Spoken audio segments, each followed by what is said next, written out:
What's up? Hey, what's up, you guys? It's Morgan and Charlie from Warts on Wheels.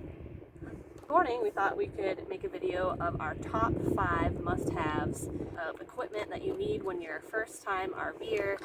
So whether you're a beginner or you're thinking about full-timing or you're taking your rig out for a week at a time, this video is someone who's just bought their rig, whatever it may be. And these are some of the basics that you're going to need in order for your rig to function at an RV park. Yeah. Number one, you're going to need wheel chocks. There's different types of wheel chocks too that are very helpful. So the wheel chocks are essentially so that your rig does not roll away on you while it's parked. And It's a big must. You don't want your rig rolling away when you're unhooked with it. Exactly. So there are a couple of different types of wheel chocks. When we first started out, we bought just the basic chocks, which have done wonders for us. We got some specialty chocks, and I'll let Charlie talk about those. Well, they're tapered chocks. They're actually leveling chocks. You get in your rig, see which side you're uneven on. Whatever side you're low, you take these leveling chocks and put it in front of the wheels, or you can put it behind the wheels if it's a back in or pull in. It will actually lift just that side of your camper. So you drive up onto it until that side is level, and then it comes with another piece that slides in behind the tire that will lock it together. That way it doesn't roll back or forward. So not only are you leveling your rig, you're making sure, again, that it's not rolling away on you. That is the most important thing. So these are the basic wheel chocks that you can pick up at any Wal Mart or RV supply. You place them in front and behind your tire to keep your rig from rolling away. So these are the leveling chocks. You drive up on them or back up on them, and they also come with another piece that you can put in behind your tire to keep it from rolling away, and it levels up your camper from side to side. Okay, the next thing you're going to need is a hose for your water connection. We found that, any hose will work. I wouldn't use like the green cheap plastic hose. Yeah. I mean, drank a lot of water out of those old green plastic hoses when I was a kid. Maybe that explains a lot. I don't know, but I'm still alive. We actually have those hoses that you can literally wrap it up and you've got a ball of hose. The great thing about those, they're easy to store. So here's the hose that we use. It's called a 0G hose. I believe we got it at Wal Mart. It does expand once the water goes in and then retracts once you take the water out. Easy for storage, easy to connect. There you go. So on the subject of hoses, you're going to also need a pressure regulator for your city water connection. This is important, especially if you're going to camp in an RV park, because the water pressure at some of these parks can be a little too much for your rig to handle without one of the pressure regulators. That is definitely a must-have. You're going to be hooking up to some other water connection and not just using your fresh water. Because you want it like between 45 and 50 pounds going into your rig. And some of these RV parks are around 80. So here is your basic water pressure regulator. It's very easy to hook onto the end of your hose and then to the water source. Just make sure you're not connecting it to your actual rig or else it will leak. So you learn that the hard way. So yeah, very simple. You can find it at any Walmart, RV section, or RV store. Another very important thing, which I don't know why we didn't put this first, because everybody poops. You need to get yourself a sewer kit. So each rig is different. A lot of the newer, nicer rigs have just one output for your gray water and your black water tank.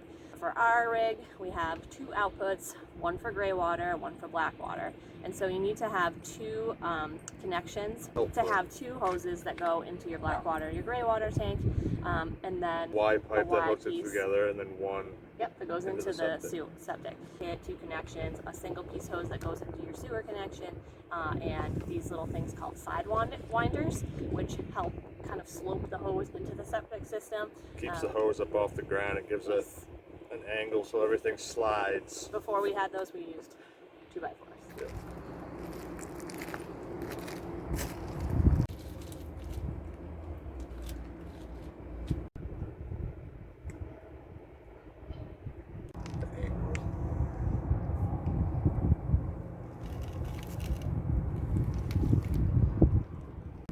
So this is our black tank. Runs down into a junction. that also runs into our gray water.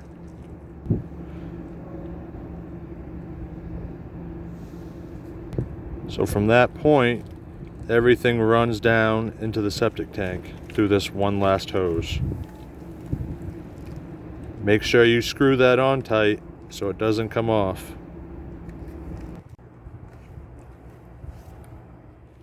Alright. Next. Number 5. I know, we should have talked about the jack leveler pads too. Probably should have talked about those. Should we have number 6? Let's go with the number 6. After number 5, we'll do number 6. The next thing you're going to want to need, yeah. The next thing you're going to want, where it goes along with the sewer connection, is you're going to want a black water tank treatment. It's basically just a toilet tissue dissolver you put into your black water tank so that things can slosh around in there driving, or when the tank is full, and dissolve the tissue and dissolve the... It helps with the odor too. Yes, so that's something that you're gonna... That way it doesn't stink through the weekend, and then when you get to a dump station, dump it, and then put some water in there and throw another one in there for the next time. So these are just the two options that we have in our rig right now. One is a powder packet and one is almost like a Tide Pod packet. There are many different options out there. They also have gray water tank treatment as well. These are the little powder packs. These are my personal favorite. You just tear them open, put them in your toilet, fill your toilet with a little bit of water, and then dump them down. These are the little packets, pretty convenient, same idea. You fill your toilet with water and then you kind of just plop them in, wait for it to dissolve, and then you just flush it down.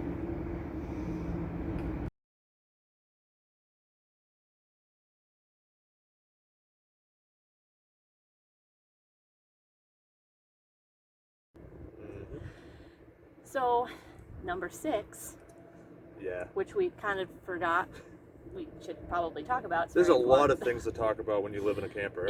There is. We try to make this video as simple as possible. We'll do another video on like the top 10 coolest RV, like, I don't know. We'll so figure it out. extreme. It's extreme. Extreme. But the next thing, not leveling pads. There's your stabilizer jacks there's 4 of them, one in each corner. That way when you're parked and you're leveled, then you put your stabilizer jacks down. That way when you're inside of the rig, it doesn't feel like you're in a boat. It's not going all over the place. So you can use concrete blocks, you can use 4x4s, you could use a 2x4. We got like a thick rubber mat that's, it's just like a 6x6, and we throw it underneath there. That way you don't bend the feet all up. Protects the jack basically from the hard ground and the weather, and nice and cushy. When you're moving around in the rig, it's not like clicking and clacking and grinding. Yeah, no, it's solid. Ground. So here they are, the little rubber stabilizer pads. They come in a pack of 4.